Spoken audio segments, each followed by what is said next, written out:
সাম্প্রতিক সপ্তাহগুলোতে হিজবুল্লাহর সাথে ইসরায়েলের তীব্র সংঘর্ষ চলছে। ইসরায়েলি সরকার লেবাননকে বড় আকারের যুদ্ধের হুমকি দিয়ে আসছে, তবে এই হুমকির কোনো পরোয়া করছে না হিজবুল্লাহ যোদ্ধারা। পশ্চিমা গণমাধ্যমের প্রতিবেদন বলছে, ইসরায়েলের রাজনৈতিক এবং সামরিক বৃত্তের মধ্যেই বরং উদ্বেগ বাড়ছে। হিজবুল্লাহর বিরুদ্ধে যে কোনো যুদ্ধ বন্দর শহর হাইফা সহ গোটা ইসরায়েলে ব্যাপক ধ্বংসযজ্ঞ ডেকে আনবে।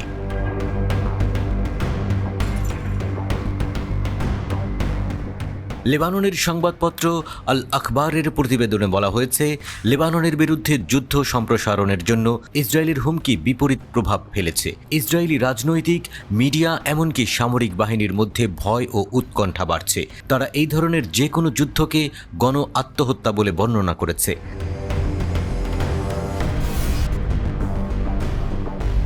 তাদের যুক্তি, ইসরায়েলি সেনাবাহিনী একটি ফ্রন্টে জয়ী হতে পারছে না, তারা একই সময়ে 6টি ফ্রন্টে কি করবে।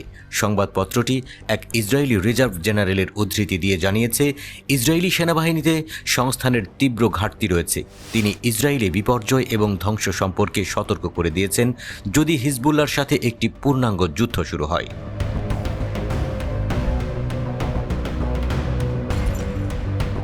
আল আকবার হাইবা বিশ্ববিদ্যালয়ের একজন অধ্যাপককে উদ্ধৃত করেছে, যিনি বলেছেন, হিজবুল্লাহর সাথে যে কোনো যুদ্ধে বন্দরনগরীর 1/3 বাড়ি ধ্বংস করবে এবং হাজার হাজার ক্ষেপণাস্ত্র হাইফায় ব্যাপক ধ্বংসযজ্ঞ চালাবে। ইসরায়েলি জেনারেলরা গত 10 বছর ধরে হিজবুল্লাহর ক্ষেপণাস্ত্র শক্তির উপর গভীর নজর রেখে আসলেও হিজবুল্লাহর হুদহুদ ড্রোনের সক্ষমতা দেখে তারা হতচকিত হয়ে পড়েছেন। তারা একথা উপলব্ধি করেছেন যে হুদহুদের রয়েছে অসম্ভব দ্রুতগতি এবং রাডার ব্যবস্থা ফাঁকি দিয়ে অত্যন্ত নিচু দিয়ে উড়ে যাওয়ার সক্ষমতা। ইসরায়েলের আকাশ প্রতিরক্ষা ব্যবস্থার সাবেক কমান্ডার জেভিকা হাইমোভিচ হিজবুল্লাহর ক্ষেপণাস্ত্র এবং ড্রোন সক্ষমতা নিয়ে একই উদ্বেগ এবং আশঙ্কা প্রকাশ করেছেন। তিনি বলেছেন, বিশ্বের অনেক সেনাবাহিনীর কাছে এ জাতীয় ক্ষমতা নেই।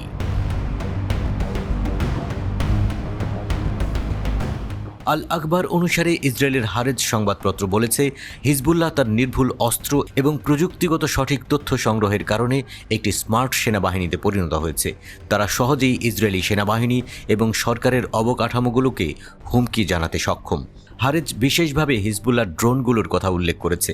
প্রতিবেদনে বলা হয়েছে, ড্রোন শক্তি হিজবুল্লাহকে নতুন সমীকরণ তৈরি করতে এবং শাসনের মোকাবেলা করতে প্রতিরোধ যোদ্ধাদের দুর্দান্ত সহায়তা দিয়েছে।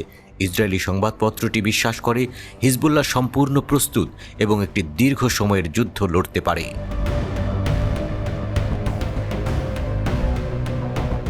লেবাননের ইসলামী প্রতিরোধ আন্দোলন হিজবুল্লাহর মহাসচিব সাইয়েদ হাসান নাসরুল্লাহ সম্প্রতি হুঁশিয়ারি উচ্চারণ করে বলেছেন, লেবাননের বিরুদ্ধে যুদ্ধের হুমকি আমাদেরকে ভীত করে না এবং আমাদের ভয় পাওয়া উচিত নয়, কারণ শত্রু ভালো করে জানে যে আমরা কঠিনতম পরিস্থিতির জন্য নিজেদের প্রস্তুত করেছি।